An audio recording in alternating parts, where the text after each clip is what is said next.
უფულობა თუ განსხვავებული აზრის ცენზურის მცდელობა, რატომ დაიხურა გორგილაძის აუტანელი სიმსუბუქე საზოგადოებრივი მაუწყებელი ოფიციალურ განმარტებებს ამ დრომდე არ აკეთებს.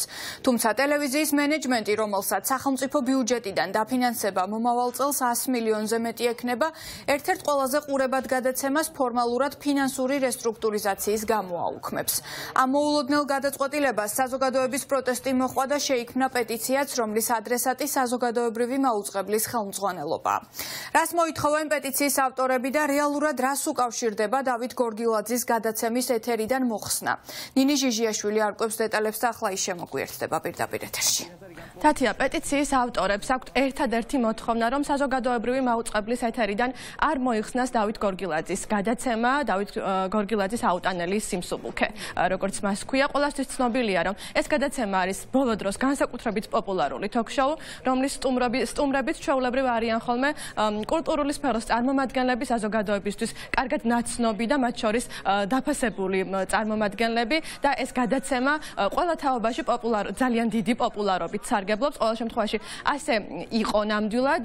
მისი დახურვის შესახებ ინფორმაცია გუშინ გავრცელდა, თავად ტელეწამყვანს ამ დრომდე არ გაუკეთებიან ოფიციალური განცხადება ამის შესახებ. ინფორმაცია გავრცელა გამოცემა პუბლიკამ, სადაც ასევე წერია, რომ როგორც გორგილაძეს ადმინისტრაციამ და საზმაოს მენეჯმენტმა აუხსნა მისი გადაცემის დახურვის მიზეზი ის იყო, რომ არ იყო საჭირო და სათანადო თანხები ბიუჯეტში არ მოიძებნა მისი გადაცემისთვის. არადა რამდენადაც ცნობილია 2024 წლისთვის საზმაოს სახელმწიფო ბიუჯეტი უნდა იყოს 100 მილიონ ლარზე მეტი და ბოლო 4 წლის განმავლობაში პირველი არხის ბიუჯეტი 160%-ით არის გაზრდილი. გადაცემის დახურვასთან დაკავშირებით ინფორმაცია არ ქონიათ საზოგადოებრივი მაუწყებლის ბორდის წევრებსაც და რამდენადაც ვრცელდება ინფორმაცია, იგეგმება სხვა გადაცემების დახურვაც, თუმცა ამის შესახებაც ჯერ დეტალები გავრცელებული არ არის.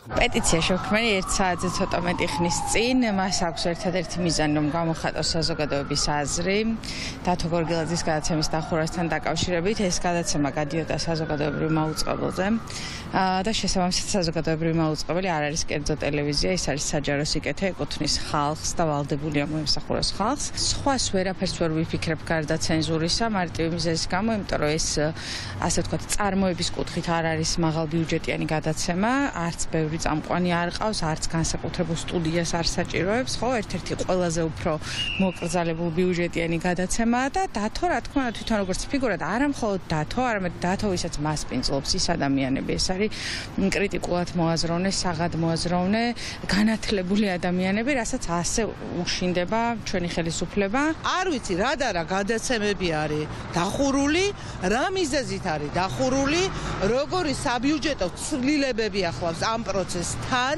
და რატომ მოხდა ყველაფერი იმგვარად, რომ ერთ დღეს დაამტკიცეს ბიუჯეტი, ჩვენ ხმა არ მიგვიცია მართალია, მაგრამ ხომ დაამტკიცა საბჭომ ბიუჯეტი და მეორე დღეს დახურეს გადაცემები. ხომ არ იყო დაკავშირებული ეს ამბავი იმასთან, რომ გადაცემის ავტორი, მაგალითად ამ შემთხვევაში დავით გორგილაძე, თავის დროზე აპროტესტებდა რუსულ კანონს. ჩვენ ამ საქმეს ესე, რა თქმა უნდა, არ დავტოვებთ და ვაპირებთ ახლა გამოვითხოვოთ სრული ახსნა განმარტება დირექტორებისგან. ვაპირებ შეკითხვის დასმას დირექტორის მისამართით და მე ველოდები ძალიან კონკრეტულ ახსნას. თუ რა ხდება, იმიტომ რომ როგორც ვრცელდება ინფორმაციები, მარტო ერთ გადაცემაზე არა ლაპარაკი, კიდე სხვა გადაცემებზეა საუბარი.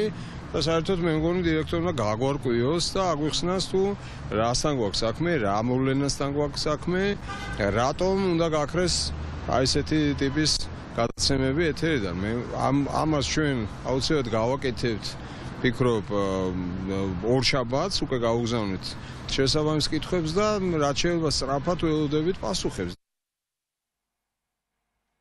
ჩვენ ცხადია ვცადეთ, დავკავშირებოდით საზოგადოებრივი მაუწყებლის დირექტორს და პირადად მისთვის გვეკითხა, რომელი გადაცემების დახურვას აპირებს კიდევ და რატომ მოიხსნება საზოგადოებრივი მაუწყებლის ეთერიდან დავით გორგილაძის გადაცემა, მაგრამ მას ამ დრომდე ჩვენი სატელეფონო ზარებისთვის არ უპასუხია და რაც შეეხება აღქმებს როგორც საზოგადოებრივი მაუწყებლის ბორდის წევრებს, ასევე დავით გორგილაძის გადაცემის მაყურებლებსაც აქვთ საერთო პოზიცია. საზოგადოება დარწმუნებულია, რომ დავით გორგილაძე ასე სცადეს, რომ ერთგვარად დაესაჯათ მისი სამოქალაქო პოზიციის გამო, იმის გამო, რომ ის მარტის აქციებზე იდგა, აპროტესტებდა რუსულ კანონს, ამის შემდეგ კი მხარს უჭერდა რეპრესირებულ მწერლებსა და ხელოვნების სფეროს წარმომადგენლებს.